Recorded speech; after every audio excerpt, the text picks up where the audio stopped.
Hello दोस्तों, अंकुश academy में एक बार फिर से आपका स्वागत है भाई। आज हम तुम्हारी जो यूनिट है कॉम्प्लेक्स नंबर वो स्टार्ट करने जा रहे हैं, जो मैथमेटिकल इंडक्शन के नाम से है। ठीक है। और सेकंड पेपर की जो ये फर्स्ट यूनिट है, इसमें आज हम आपके लिए इसमें हम इसका एक बार आपको सिलेबस दिखा देते हैं। ये है, देखो इसका जो सिलेबस है ये ये रहा यहाँ पे। ठीक है, मैथमेटिकल इंडक्शन ये यूनिट है आपकी फर्स्ट यूनिट। इसमें हम प्रिंसिपल ऑफ मैथमेटिकल इंडक्शन पढ़ेंगे, उसकी कुछ प्रॉब्लम्स देखेंगे जो आसान है। ठीक है, इससे क्वेश्चन रेयर ही रहता है। ठीक है, लेकिन जो क्वेश्चन आएगा वो कॉम्प्लेक्स नंबर से आएगा और उसकी प्रॉपर्टीज के बेस्ड पे आएगा। ठीक है। अच्छा, आज के लेक्चर में हम एक तो ये पीएमआई देखेंगे, आपका कॉम्प्लेक्स नंबर देखेंगे और उसकी प्रॉपर्टीज देखेंगे। ठीक है। अच्छा, और ये जरूरत क्यों पड़ी कॉम्प्लेक्स नंबर की ये देखेंगे। Description of algebraic properties of complex number. ठीक है, और आर्गेंट प्लेन देखेंगे उसका। ठीक है, पोलर रिप्रेजेंटेशन देख लेंगे। आज यहाँ तक करेंगे इसमें हम। ये क्वाड्रेटिक इक्वेशन जो होगा ये दूसरे लेक्चर में मिलेगा आपको, और statement of fundamental of theorem, solution of quadratic equation in complex number system और square root of complex number, ये आपका सेकंड लेक्चर में मिल जाएगा इतना। ठीक है, ये जो पोर्शन है यहाँ से यहाँ तक का, और ये क्वाड्रेटिक इक्वेशन जो है, ठीक है, ये नेक्स्ट लेक्चर में आपको मिलेगा। आज के लेक्चर में आपको जो हाईलाइटेड हुआ है ये मिल जाएगा इस वीडियो में। ठीक है, तो चलिए स्टार्ट करते हैं भाई।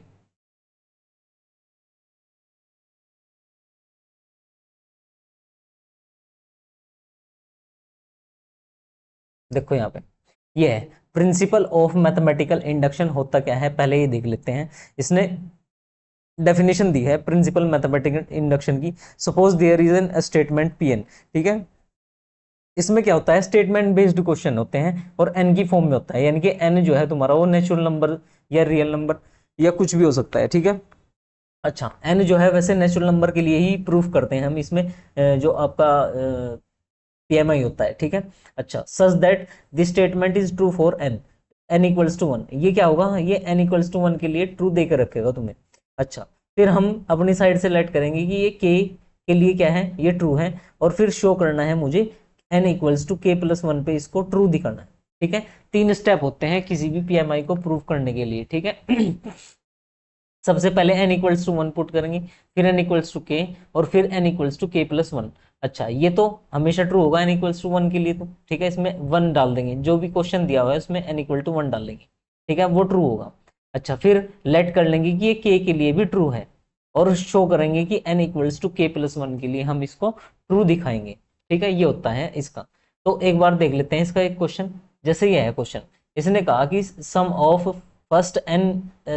Of square of first n natural number जो होता है वो इसके इक्वल आएगा। ठीक है, तो हम पहले n की वैल्यू वन के लिए देख लेते हैं। ठीक है, अगर मैं n की वैल्यू वन डाल दूं तो ये देखो यहाँ पे, अगर n इक्वल्स टू वन डाल दिया मैंने तो यहाँ पे आएगा one into one plus one, और two into one plus one. ठीक है। अच्छा, ये देखो क्या आया, सिक्स अपॉन सिक्स आया, और ये वन, यानी कि पहले नंबर का जो स्क्वायर है वो वन के इक्वल है। ठीक है, क्योंकि n इक्वल्स टू वन का मतलब है एक टर्म का सम कितना होगा, यानी कि वन का स्क्वायर करोगे तो वन ही तो आएगा ना। ठीक है, यानी कि ये ट्रू हो गया n इक्वल्स टू वन के लिए। दोबारा देखो क्या करना है, जो क्वेश्चन दिया होता है उसमें n equal to one put करना होगा तुम्हें। ठीक है, n equal to one put कर दिया, देखो यहाँ पे n equal to one put करने पे देखो क्या आया है तुम्हारा, ये वन के इक्वल आया है। ये क्या दिखा रहा है कि जो पहली टर्म है नेचुरल नंबर की, उसका अगर स्क्वायर करके सम करोगे तो वो वन ही आएगा, यानी कि पहली जो टर्म है उसका स्क्वायर वन आता है। ठीक है। अच्छा, अब मैं लेट करूंगा कि के लिए ये ट्रू है। यहाँ पे देखो एज्यूम कर रखा है कि एज्यूम ये के लिए भी ट्रू है, तो इसके लिए मैं के की वैल्यू यहाँ पे पुट कर दूंगा, एन की जगह मैं के पुट करूंगा इसमें। जो फर्स्ट इक्वेशन जो क्वेश्चन दिया हुआ है ना, एन इक्वल टू के पुट कर दूंगा इसको। अच्छा, अब मैं प्रूफ करूंगा कि के प्लस वन के लिए भी ट्रू है ये। तो के देखो, के इंटू के प्लस वन रख दिया मैंने। ठीक है, अच्छा टू के प्लस वन, और अगर मैं के की जगह के प्लस वन रखूंगा तो मुझे ये मिल जाएगी यहाँ पे, ये सीक्वेंस यहाँ पे। ठीक है, के से अगला जो नंबर है के प्लस वन आया है यहाँ पे। ठीक है। अच्छा, नेक्स्ट क्या किया, देखो इसने इन के तक के नंबर्स की जगह मैंने क्या यूज कर लिया, ये जो सेकंड स्टेप था मेरा ये रहा यहाँ पे सेकंड स्टेप। ठीक है, ये यूज कर लिया, और के प्लस वन को एज इट इज रखा है इसने। फिर एलसीएम लेके इसने सोल्व किया, तो एलसीएम लेने के बाद देखो ये जो आया ना बाद में हमारा पीके, पी के प्लस वन जो आया है ये उसी की फॉर्म का आया है जो मेरा पी एन था, ठीक है, पी एन था, क्योंकि देखो यहाँ पे एन था ना, पी एन, एन के लिए क्या आता है, n into n plus one, two n plus one, ठीक है। तो ऐसे ही के प्लस वन के लिए यहाँ पे क्या हो जाएगा, एन की जगह के प्लस वन हो जाएगा, और यहाँ पे क्या हो जाएगा, के प्लस टू हो जाएगा, ये रहा यहाँ पे, ठीक है, के प्लस वन में एक के प्लस वन ऐड कर दिया। अच्छा, सेम ऐसे ही एन की जगह के plus one as it is आ गया यहाँ पे इसका। तो इस तरीके से क्वेश्चन सोल्व करने होते हैं भाई। इसका क्वेश्चन रेयर ही आपको एग्जाम में देखने को मिलेगा, लेकिन क्या होता है इसके क्वेश्चंस डायरेक्ट पूछ लिए जाते हैं। जैसे ये है कि अगर वो कह दें कि तुमसे कि n square is greater than two, ठीक है, तो n square is greater than two, तो यहाँ पे क्या होगा कि एन की वैल्यू क्या क्या रखनी पड़ेगी तुम्हें। देखो वन नहीं रखोगे, टू नहीं रखोगे, थ्री से अगली वैल्यूज जो होंगी इसको सेटिस्फाई करेंगी, ठीक है, यानी कि इसके ऊपर कोई भी आपसे कोई क्वेश्चन पूछ सकते हैं वो, ठीक है। यहाँ पे क्या होगा कि इसमें नेचुरल नंबर पुट करके ही आपको ये इसके क्वेश्चन करने होंगे, ठीक है। जैसे आगे एक क्वेश्चन देख लेते हैं इसका, एक और, तीन स्टेप होते हैं। सबसे पहले एन के लिए क्या होगा, ये पी एन जो होगा वो एन के लिए लेके चलेंगे। फिर उसने देखो यहाँ पे क्या कहा कि two n is greater than n, मैं क्या कर देता हूँ, एन की वैल्यू वन डाल देता हूँ। तो देखो टू की पावर वन हमेशा बड़ा होता है वन से, ठीक है। अच्छा, अब मैं के लिए लेट करके चलता हूँ, टू की पावर के इज ग्रेटर देन के, ठीक है, ये सेकेंड स्टेप होगा। अब मैं इसको प्रूव करूंगा कि टू की पावर के प्लस वन जो है वो ग्रेटर होगा के प्लस वन से, ठीक है। अच्छा, तो यहाँ पे इसको मैं लिख दूंगा टू इंटू टू की पावर के, इस नंबर को, ठीक है। और ये जो है तुम्हारा ये ग्रेटर है किससे, टू के, ठीक है, टू के से, क्योंकि यहाँ पे टू के ही तुम्हारा के से ग्रेटर था, तो इसलिए टू की मल्टीप्लाई कर दी, इसमें दोनों साइड मैंने क्या कर दिया, टू की मल्टीप्लाई कर दी, तो यही तो मिलेगा मुझे, ठीक है, यही मिलेगा क्योंकि मुझे ये लेके आना है। अच्छा, यहाँ पे क्या कर दिया मैंने, इस स्टेप का यूज करके टू की मल्टीप्लाई कर दी। अब देखो यहाँ से क्या आया, two k plus one is greater than two k, ठीक है। अच्छा, और इसको क्या लिख सकता हूं मैं, टू के को मैं के प्लस के लिख सकता हूं, और ग्रेटर देन के प्लस वन हो जाएगा।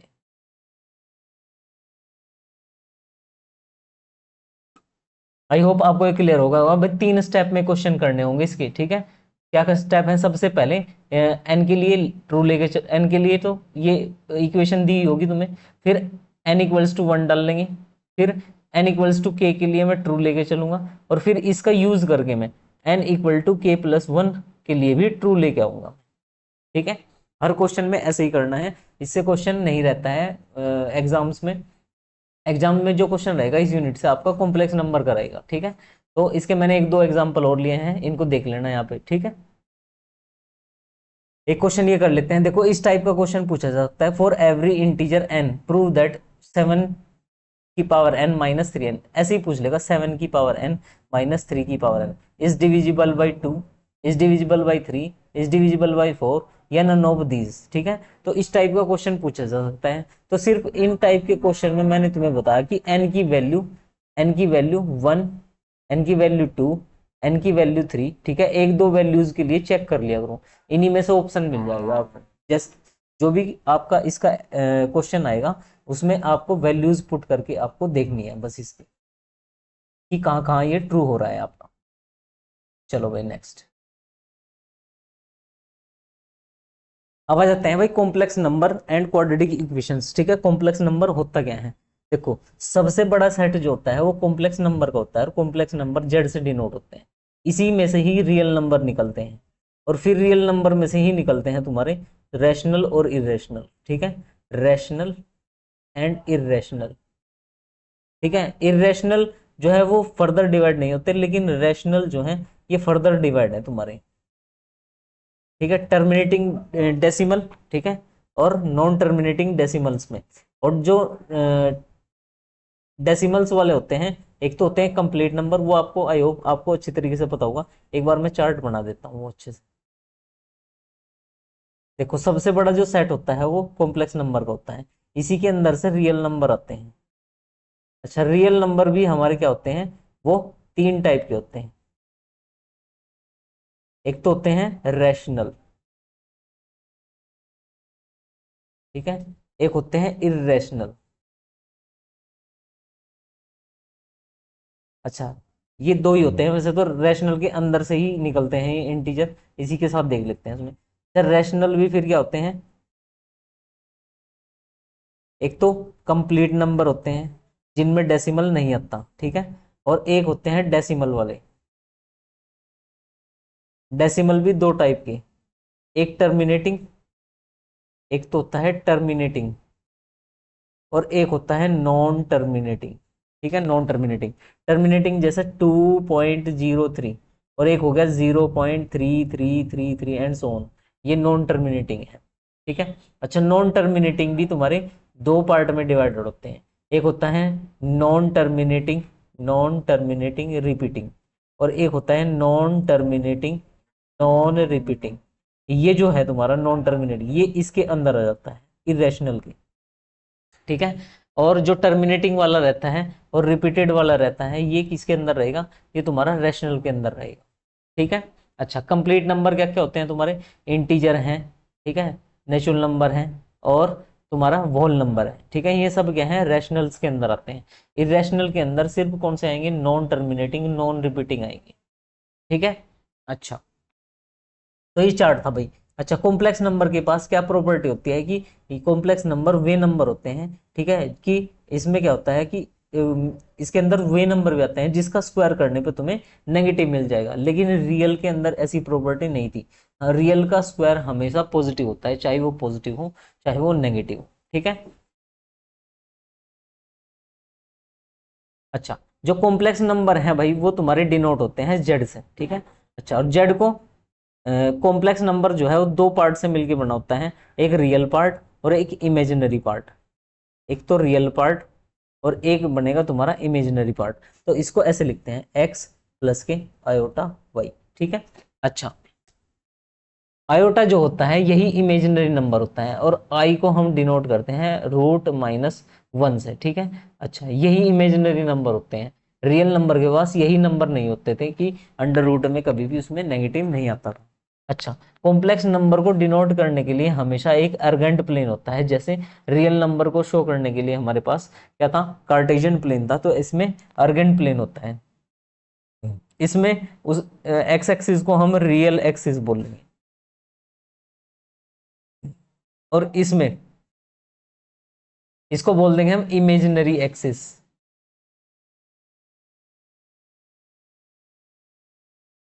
तो याद रखना, कॉम्प्लेक्स को शो करने के लिए प्लेन पे हम अर्गेंट प्लेन का यूज करते हैं।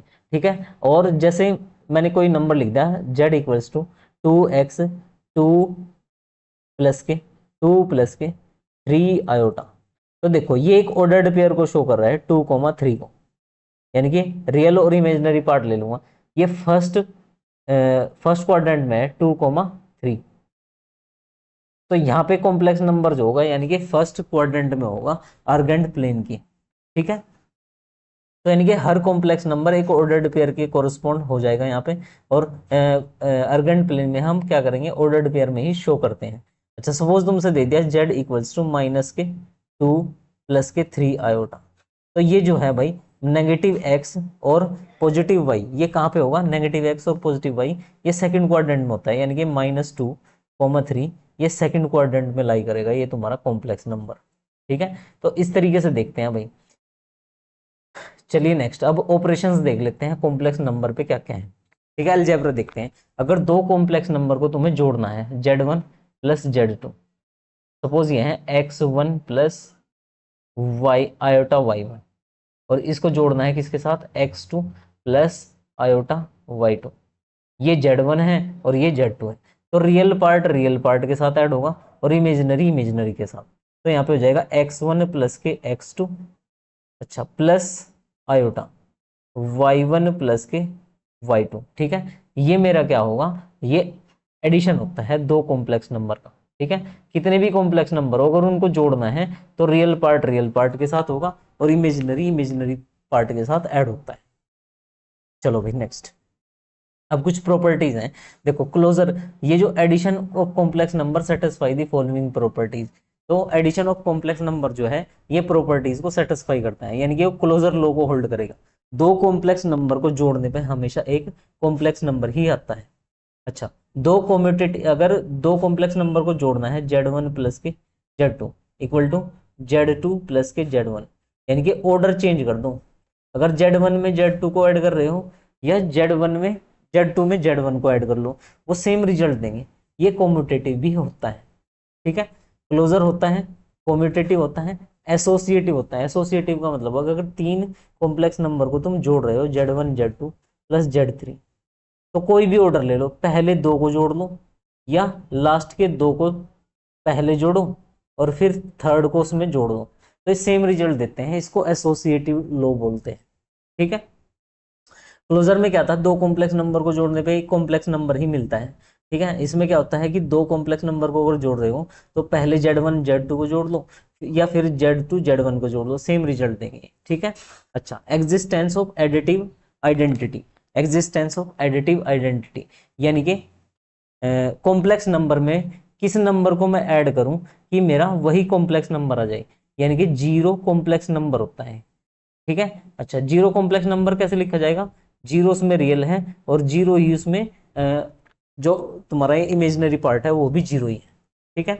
तो एडिटिव आइडेंटिटी क्या होती है, जीरो कॉम्प्लेक्स नंबर होता है और ऐसे लिखा जाएगा वो आपका इस फॉर्म में, ठीक है। Existence of additive inverse.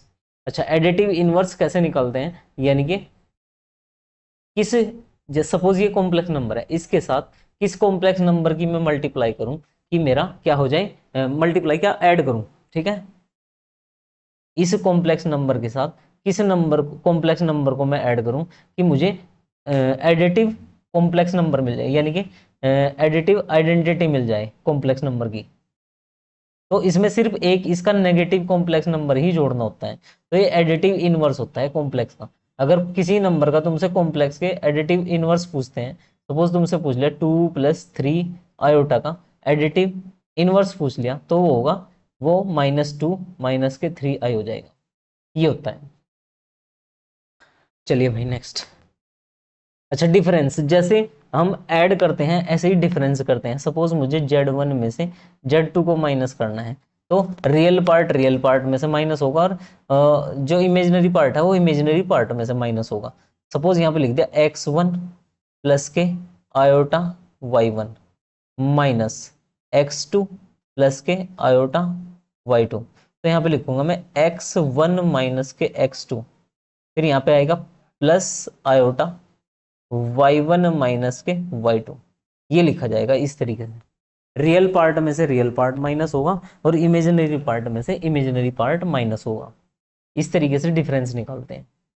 अच्छा, अब क्या करते हैं, मल्टीप्लीकेशन। अगर दो कॉम्प्लेक्स नंबर की मल्टीप्लाई करनी हो तुम्हें तो कैसे करेंगे, x1 प्लस के आयोटा y1 और यहाँ पे इनटू x2 प्लस के आयोटा y2। तो जैसे दो ब्रैकेट की मल्टीप्लाई होती है सेम ऐसे ही होगी, पहले x1 की दोनों नंबर के साथ इनकी x2 प्लस के आयोटा y2, फिर plus iota y1 into x2 plus के आयोटा y2, ठीक है, ये होगा। अच्छा, अगर मैं इसके साथ मल्टीप्लाई करूं तो मुझे मिलेगा x1 x2 प्लस के आयोटा x1 y2। अच्छा, फिर इसके साथ करूंगा तो ये आयोटा x2 y1 और यहाँ पे मिलेगा माइनस y1 y2, ये हो जाएगा x1 x2 माइनस के y1 y2, ये रही, ये एक साथ ले लेंगे ये और ये वाला, और इमेजिनरी में से i कॉमन ले लेंगे, ये बचेगा x1 y2 प्लस के x2 y1। ये इस तरीके से मल्टीप्लाई करनी होती है दो कॉम्प्लेक्स नंबर की भाई। अच्छा, प्रॉपर्टीज देख लेते हैं मल्टीप्लिकेशन की क्या है। ये क्लोजर होता है, दो कॉम्प्लेक्स नंबर की मल्टीप्लाई करने पे देखो एक कॉम्प्लेक्स नंबर ही मिलेगा तुम्हें, ये रियल पार्ट है इसका और ये इमेजिनरी पार्ट है। अच्छा, कम्यूटेटिव लॉ। कम्यूटेटिव लॉ में क्या है कि दो कॉम्प्लेक्स नंबर की मल्टीप्लाई क्या होगी, या तो Z1 की Z2 के साथ कर लो या Z2 की Z1 के साथ कर लो, ये कम्यूटेटिव भी होती है। एसोसिएटिव सेम ऐसे ही है, दो तीन नंबर की मल्टीप्लाई कर लो, या तो पहले इन ऑर्डर्ड पेयर की कर लो या फिर पहले इन लास्ट वालों की कर लो, ये सेम रिजल्ट देगा, ठीक है। एसोसिएटिविटी में क्या होता है कि पहले दो जो कॉम्प्लेक्स नंबर है उनकी मल्टीप्लाई करके फिर तीसरे की उसके साथ करो, या लास्ट के दो की मल्टीप्लाई और फिर पहले के वाले के साथ कर दो, ये सेम रिजल्ट देंगे तुम्हारे। Existence of multiplicative identity. अब मल्टीप्लिकेटिव आइडेंटिटी क्या होती है कि जेड के साथ मैं किस नंबर की मल्टीप्लाई करूं कि मुझे यही मिल जाए। तो वन एक ऐसा नंबर है कि उसकी किसी नंबर के साथ, किसी कॉम्प्लेक्स नंबर के साथ मल्टीप्लाई करूं तो मुझे यही मिलेगा। ठीक है। अच्छा, और वन को मैं ऐसे लिख सकता हूँ 1 प्लस के 0 आयोटा, क्योंकि सारे जो रियल नंबर्स होते हैं वो तुम्हारे कॉम्प्लेक्स ही होते हैं। ठीक है, तो इसको हम भी क्या कर सकते हैं, रियल को कॉम्प्लेक्स की फॉर्म में लिख सकते हैं। अब आ जाते हैं भाई मल्टीप्लिकेटिव इनवर्स में। ठीक है, यानी कि जेड के साथ किस नंबर की मैं मल्टीप्लाई करूं कि मुझे 1 मिल जाए, ये मल्टीप्लिकेटिव आइडेंटिटी मिल जाए, तो वो होगा भाई मेरा जेड अपॉन जेड वन। ठीक है, जेड का जो होगा उसका इनवर्स ऐसे निकालते हैं।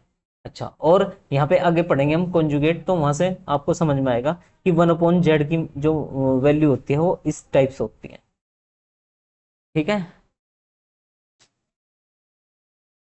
और ये डायरेक्ट इसकी मल्टीप्लिकेटिव इनवर्स की वैल्यू है तुम्हारी, ये 1 अपॉन जेड की वैल्यू दे रखी है यहाँ पे। ठीक है, याद रखना है इसको।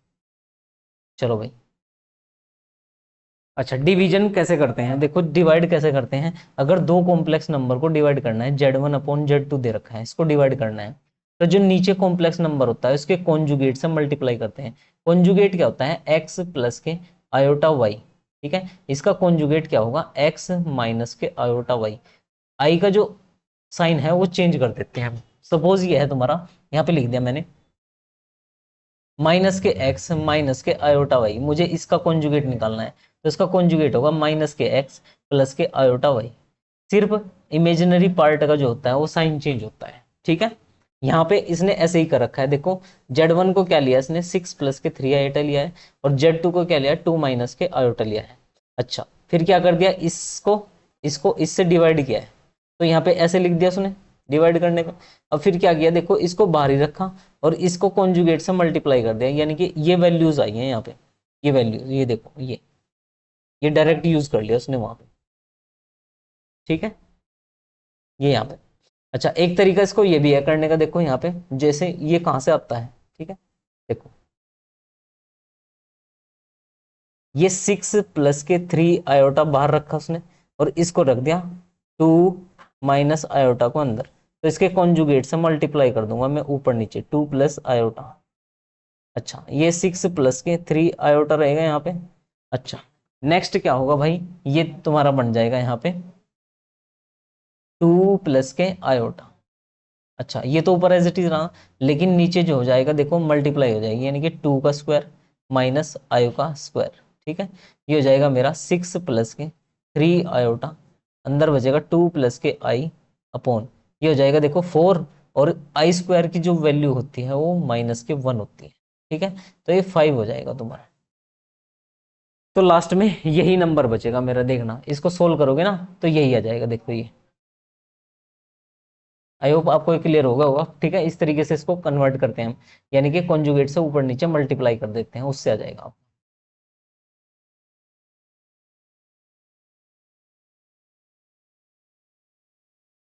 चलो भाई नेक्स्ट देख लेते हैं।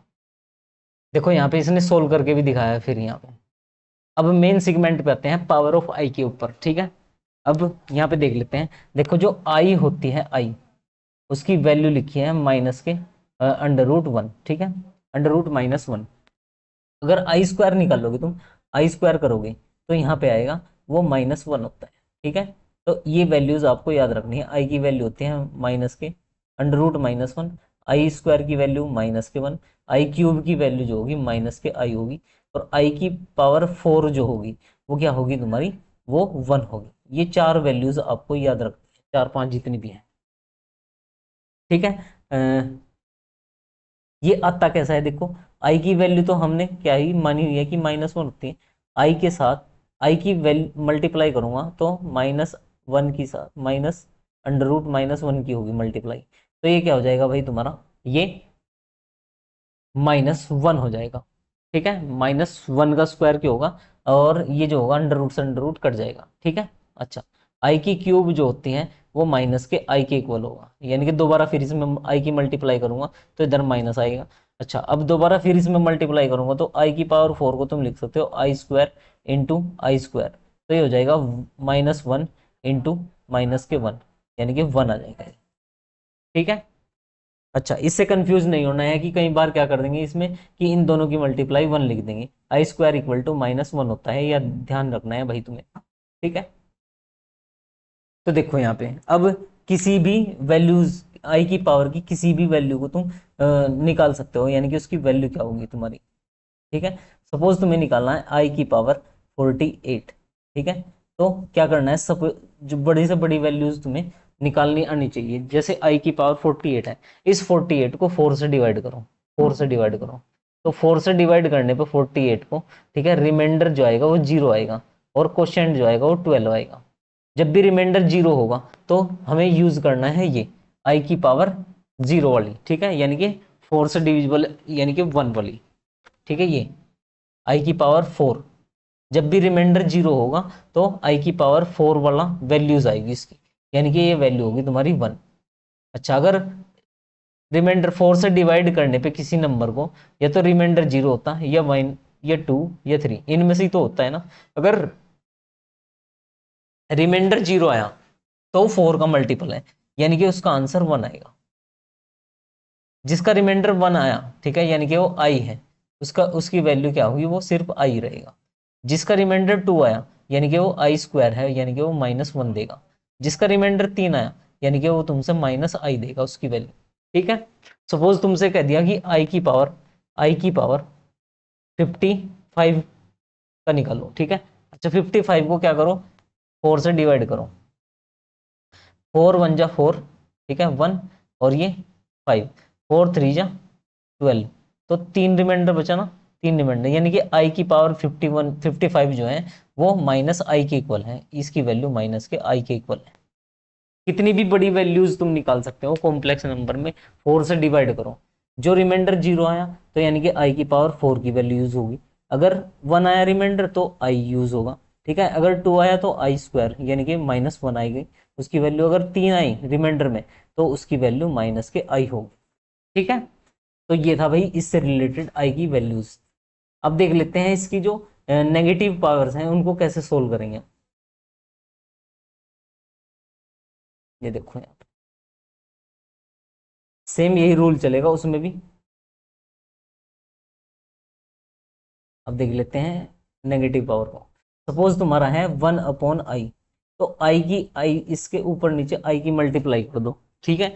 ये मुझे मिल जाएगा i/i²। तो यानी कि ये वैल्यू मिली मुझे माइनस के आई, इसकी वैल्यू -1 होती है तो ये माइनस के आई आ जाएगा। तो याद रखना है भाई 1/i जो था वो किसके इक्वल आया, -i के।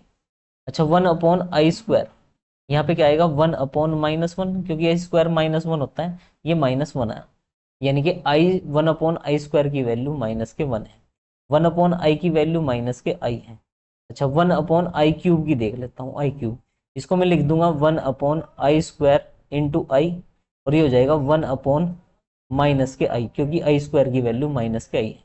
अच्छा, 1/i जो है ये माइनस ऊपर ले लूंगा, 1/i किसके इक्वल था मेरा, ये -i के था, तो i minus into -i, minus into minus के आई, तो यानी कि इसकी वैल्यू आई होगी। अच्छा, आई की पावर 4 जो होता है वो तो 1 ही होगा, आई की पावर 4 जो है वो 1 होगा, 1/i की पावर 4। ये वैल्यूज आपको याद रखनी है। ठीक है। पहली तो वैल्यू ये थी 1/i इक्वल टू माइनस के आई, 1/i² इक्वल टू -1, 1/i³ जो है वो आई के इक्वल होता है, और 1/i की पावर 4 जो है वो 1 के इक्वल होता है। ठीक है। अब सेम फॉर्मूला इसी में भी वही लगेगा, जिसकी भी वैल्यू आपसे पूछी है, देखो यहाँ पे निकाल के भी दिखा रखी है इसने। ठीक है। किसी की भी वैल्यू आप निकाल लो, सपोज तुम्हें निकालनी है इसकी वैल्यू 1/i की पावर 15 की वैल्यू निकालनी है, तो 15 को किससे डिवाइड कर दो, 4 से डिवाइड कर दो, तो यहाँ पे आएगा i की पावर 4 इंटू 3 प्लस के 3, ये हो जाएगा ना, यानी कि ये बचेगा तुम्हारा i की पावर 3, रिमाइंडर 3 बचा ना इसमें, रिमाइंडर 3 बचा, तो आई की पावर 3 जो है 1/i³ किसके इक्वल है, आई के, यानी कि इसकी वैल्यू जो होगी वो आई होगी। क्या करना है भाई, पावर को सिर्फ 4 से डिवाइड करना है, और मैंने तुम्हें ये 4 वैल्यूज बता दी हैं। अगर नेगेटिव में पावर आ रही है तो इनका यूज करेंगे हम, इन 3 का, इन 4 का, और पॉजिटिव के लिए किन का यूज करेंगे, इन वालों का। ठीक है, ये जो थी ऊपर ये वाली, ठीक है, कहाँ गई वो, अरे ये रही यहाँ, ठीक है, इनका। तो 4 से डिवाइड करना है, कितनी भी बड़ी वैल्यूज आप निकाल सकते हैं इसकी। ठीक है, चलिए नेक्स्ट। अच्छा यहाँ पे देखो, ये यही बता हुए हैं, ठीक है।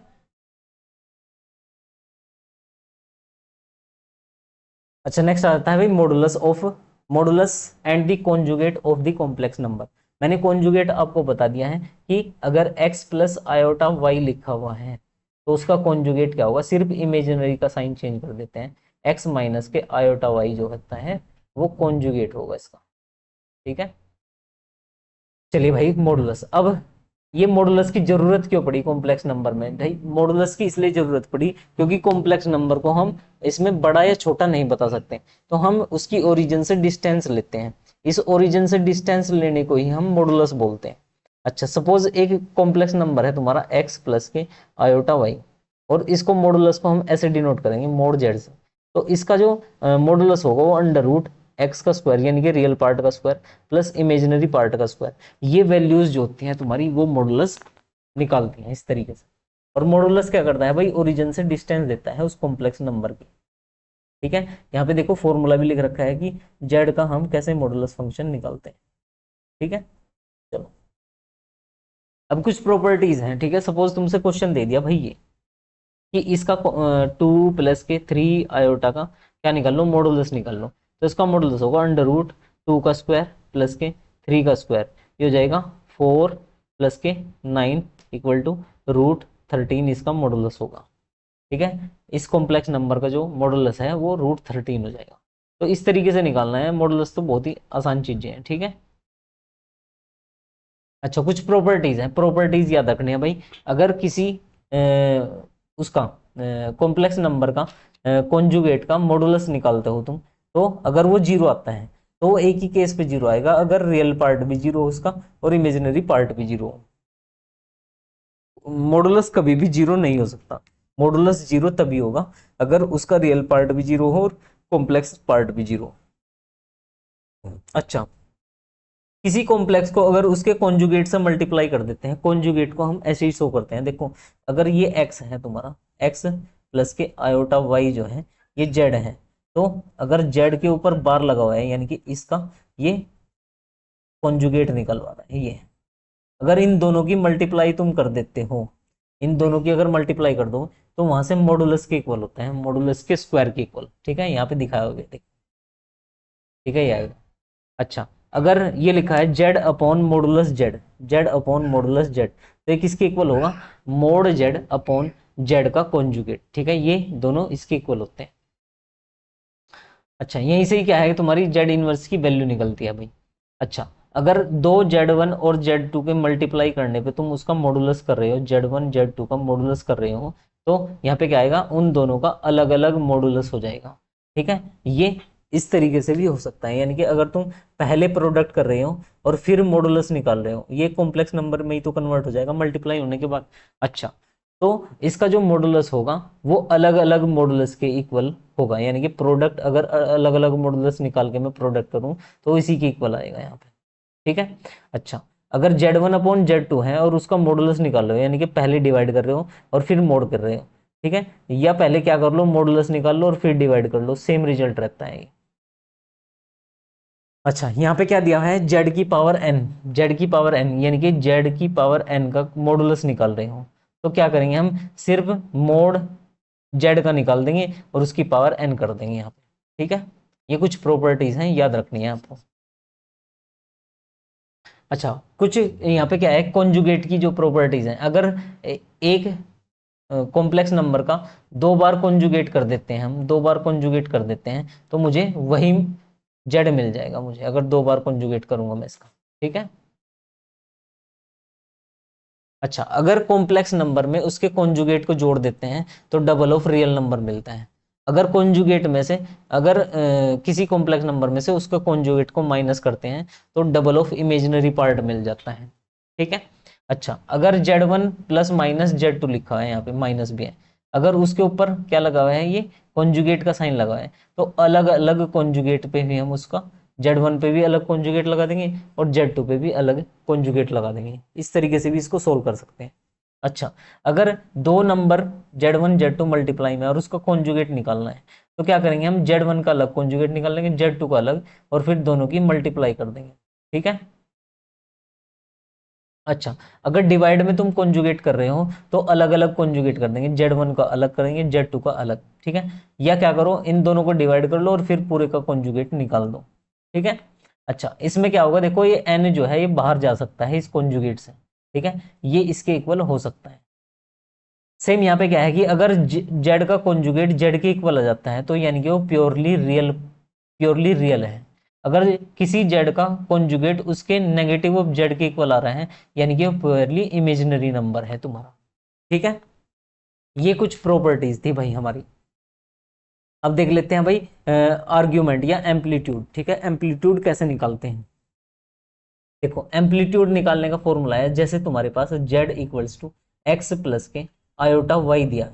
एम्पलीट्यूड का मतलब है, देखो दो चीजें की हमें जरूरत पड़ेगी पोलर फॉर्म में। पोलर फॉर्म निकालने के लिए एक तो हमें मॉडुलस की जरूरत पड़ती है। मॉडुलस जो होता है ये इस तरीके से निकलता है, जो पीछे अभी देखा था हमने, और इसको मोड जेड से डिनोट करते हैं हम। अच्छा, मोड जेड जो होता है वो किसके इक्वल होगा, अंडर रूट एक्स का स्क्वायर प्लस वाई का स्क्वायर, इस तरीके से निकाला जाता है। अच्छा, तो मॉडुलस की जरूरत पड़ेगी और आर्ग्यूमेंट जिसको हम थीटा बोलते हैं, थीटा। ठीक है, थीटा निकालने का फॉर्मूला है टेन थीटा इक्वल्स टू, ये क्या करेंगे हम, मोड वाई अपॉन एक्स। जो वाई है ना इसमें, ठीक है, जो वाई है वो इमेजिनरी पार्ट है उसको ऊपर रखेंगे और जो रियल पार्ट है उसको उससे डिवाइड कर देंगे वाई को। ठीक है। अच्छा, थीटा की वैल्यू हमेशा ही आती है tan inverse y upon x. ठीक है। अच्छा, थीटा जो है वो डिफरेंट डिफरेंट क्वाड्रेंट के लिए अलग होता है। जो इससे थीटा आएगा तुम्हारा तो डायरेक्ट वही मेरा क्या होगा, एम्पलीट्यूड हो जाएगा। अगर फर्स्ट क्वाड्रेंट में है मेरा कॉम्प्लेक्स नंबर, यानी कि फर्स्ट क्वाड्रेंट में क्या होता है, एक्स भी पॉजिटिव वाई भी पॉजिटिव, तो यही थीटा यूज होगा मेरा, यानी कि एम्पलीट्यूड या आर्ग्यूमेंट यही रहेगा मेरा। अच्छा, अगर जो एक्स और वाई है यानी कि कॉम्प्लेक्स नंबर मेरा सेकंड क्वाड्रेंट में चला गया, अगर सेकंड क्वाड्रेंट में चला गया यानी कि एक्स नेगेटिव, सपोज ये माइनस के टू प्लस के आयोटा थ्री, ठीक है ये है, तो ये देखो यहाँ पे ये क्या है कि सेकंड क्वाड्रेंट में चला गया, तो पहले तो मैं क्या निकाल लूंगा यहाँ से, टेन इनवर्स, यह आ जाएगा मेरा थीटा जो आएगा यहाँ से tan inverse two upon three, ये आएगा। ठीक है, टू अपॉन थ्री। लेकिन सेकंड क्वाड्रेंट में है, इसमें से मैं क्या कर दूंगा, पाई माइनस करूंगा इस थीटा में से, ये तब जाके मेरा एम्पलीट्यूड बनेगा। अगर मेरा सेकंड क्वाड्रेंट में कॉम्प्लेक्स नंबर है तो थीटा में से, थीटा को पाई में से माइनस करूंगा। अगर कॉम्प्लेक्स नंबर मेरा थर्ड क्वाड्रेंट में है तो मैं क्या करूंगा, थीटा को प्लस कर दूंगा विद माइनस पाई। अच्छा, जो अगर फोर्थ क्वाड्रेंट में हुआ तो क्या करूंगा, सिर्फ माइनस साइन लगा दूंगा थीटा के साथ। ठीक है, तो ये अलग अलग थीटा होते हैं। जैसे सपोज तुमसे दे दिया भाई इसने माइनस के वन प्लस के आई, ये दे दिया। अच्छा, यहां से आएगा tan inverse one upon one, ये हो जाएगा। अच्छा, इसकी वैल्यू होती है पाई बाई फोर। ठीक है, पाई बाई फोर होती है, टेन इनवर्स वन की वैल्यू पाई बाई फोर होती है। लेकिन ये जो है मेरा, ये किस क्वाड्रेंट में है, सेकंड में, तो इसमें इस पाई बाई फोर को मैं माइनस करूंगा पाई में से, ये मेरा थीटा आएगा तब, यानी कि ये मेरा एम्पलीट्यूड तब आएगा। ठीक है, एम्पलीट्यूड तभी आएगा मेरा अगर पाई में से माइनस करूंगा। अच्छा, अगर सपोज ये दोनों ही नेगेटिव होते हैं यहाँ पे, वन माइनस के आई, ठीक है, तो मैं क्या करता, अब ये दोनों क्या है तुम्हारे, ये थर्ड क्वाड्रेंट में चले गए, दोनों नेगेटिव हैं, तो क्या आएगा मेरा यहाँ से पाई बाई फोर आता। अब इस पाई बाई फोर को प्लस करूंगा माइनस पाई के साथ, क्योंकि यहाँ से वैल्यू आएगी मेरी थीटा की। ठीक है, तो इस तरीके से सोल्व करना होता है भाई ये। तो देखो, अब इसमें यूज करेंगे हम पोलर फॉर्म। पोलर फॉर्म यानी कि मैंने थीटा भी तुमसे बता दिया कैसे निकलेगा और ये भी बता दिया कैसे निकलेगा तुमसे, मॉडुलस। ठीक है। अच्छा, देखो सपोज तुम्हें पोलर फॉर्म निकालनी है किसी कॉम्प्लेक्स नंबर की, z equals to x plus के आयोटा वाई दे रखा है। तो पोलर फॉर्म जो होती है वो इस तरीके से डिनोट, यहाँ पे तो बाहर तो रखोगे मॉडुलस और अंदर रखोगे तुम कोस थीटा प्लस के आयोटा साइन थीटा, और थीटा आएगा भाई वहां से जहां से अभी मैंने वैल्यू निकाल ली थी, देखो थीटा की यहाँ से वैल्यूज निकाल ली थी, ये यूज होंगी इसमें। ठीक है, कोस के साथ जो वैल्यू जो थीटा आएगा और फिर साइन के साथ। ठीक है, इस तरीके से कॉम्प्लेक्स नंबर की हम पोलर फॉर्म निकालेंगे। ठीक है, मॉडुलस हम निकाल लेंगे इससे ही, और थीटा हम निकाल लेंगे पिछले वाले फॉर्मूले से। ठीक है, अच्छा सपोज तुमसे दे दिया कि एक क्वेश्चन में करके दिखा देता हूं अपनी साइड से। सपोज तुमसे दे दिया 2 प्लस के आयोटा वाई दे दिया यहाँ पे। ठीक है, 2 प्लस के आयोटा वाई, 2 प्लस के आयोटा वाई नहीं, यहाँ पे रखो एक्स 1 प्लस के आयोटा। ठीक है, आई, इसका क्या करना है, पोलर फॉर्म निकालनी है। तो सबसे पहले कॉम्प्लेक्स की जो है इसकी मॉडुलस निकाल लो। मॉडुलस जो होगा वो होगा 1 प्लस के 1 का स्क्वायर, तो ये √2 है इसका। ठीक है, मॉडुलस √2 है। अब थीटा निकाल लो, थीटा इक्वल्स टू होगा इसका टेन इनवर्स 1/1। अच्छा, ये हो जाएगा 1, ये π/4 होगा क्योंकि टेन इनवर्स 1 की वैल्यू π/4 होती है, और ये फर्स्ट क्वाड्रेंट में है, तो थीटा मेरा π/4 ही आएगा यहाँ से। अच्छा, मॉडुलस भी आ गया और ये भी आ गया। अब पोलर फॉर्म लिखता हूँ उसकी, तो बाहर तो आएगा √2 यानी कि मॉडुलस ऑफ जेड, और अंदर आएगा कोस थीटा प्लस के आयोटा साइन थीटा, ये वैल्यूज यूज होंगी इसमें। अच्छा, मैंने थीटा निकाल रखा है, थीटा कितना था मेरा π/4, कोस π/4 प्लस के साइन π/4 और विद आयोटा, यहाँ पे आयोटा आ जाएगा। ठीक है, अच्छा अगर मैं वैल्यूज रखूँ इसकी √2, यहाँ पे आएगा इसकी होगी 1/√2 और इसकी होगी आयोटा 1/√2। ठीक है, इसको सोल्व कर लेंगे, ये मेरी क्या आई, पोलर फॉर्म आई। ठीक है, इस तरीके से यूज करनी है इसमें।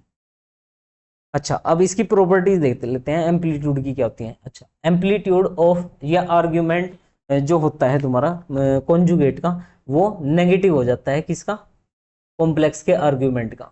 अगर जेड का आर्ग्यूमेंट थीटा था, तो इसका कॉन्जुगेट जेड का जो हो जाएगा माइनस के थीटा हो जाएगा, ये बताना चाह रहे हैं यहाँ पे। अच्छा, अगर आर्ग्यूमेंट निकालना है तुम्हें नेगेटिव जेड कॉन्जुगेट का, यानी कि अगर कॉन्जुगेट निकाल दिया और उसमें भी नेगेटिव लगा दिया, तो उसका आर्ग्यूमेंट आएगा पाई माइनस के आर्ग्यूमेंट जेड। ठीक है, अच्छा आर्ग्यूमेंट दो कॉम्प्लेक्स नंबर के प्रोडक्ट का निकालना है, तो argument of Z1 plus argument of Z2, अलग अलग आर्ग्यूमेंट निकाल के उनको जोड़ दो। ठीक है, डिवाइड में क्या करना है, इन दोनों के अलग अलग आर्ग्यूमेंट निकाल लो और फिर माइनस कर दो, ये होता है। ठीक है, अच्छा अगर किसी पावर का आर्ग्यूमेंट निकालना है जेड की, तो ये जो पावर है ये आगे आ जाती है इसमें, यहाँ n। ठीक है, तो यहाँ पे हो जाएगा n आर्ग्यूमेंट जेड। ठीक है, अच्छा अगर कोई कॉम्प्लेक्स नंबर है उसके साथ आई की मल्टीप्लाई कर देते हो तुम, आई की, अगर ये कोई कॉम्प्लेक्स नंबर है और इसका जो आर्ग्यूमेंट आया है वो आर्ग्यूमेंट जेड है सपोज, अगर मुझे इसका आर्ग्यूमेंट निकालना है तो इसमें सिर्फ π/2 प्लस हो जाएगा इसके आर्ग्यूमेंट में। ठीक है, ये है इसमें 6th प्रॉपर्टी। तो ये डायरेक्ट प्रॉपर्टीज पूछी जाती हैं, इसमें याद रखनी है भाई ये प्रॉपर्टीज में। ठीक है, आई होप आपको ये क्लियर होगा होगा। अब इसमें जो है 2 टॉपिक बचे हुए हैं इस यूनिट में आपके, एक क्वाड्रेटिक इक्वेशन का और एक बचा है तुम्हारा इसमें कॉम्प्लेक्स नंबर के जो रूट्स होते हैं, स्क्वायर रूट, वो कैसे निकलेंगे। ठीक है, वो अगली वीडियो में आपको मिल जाएगा। ठीक है, आज के लिए इतना ही।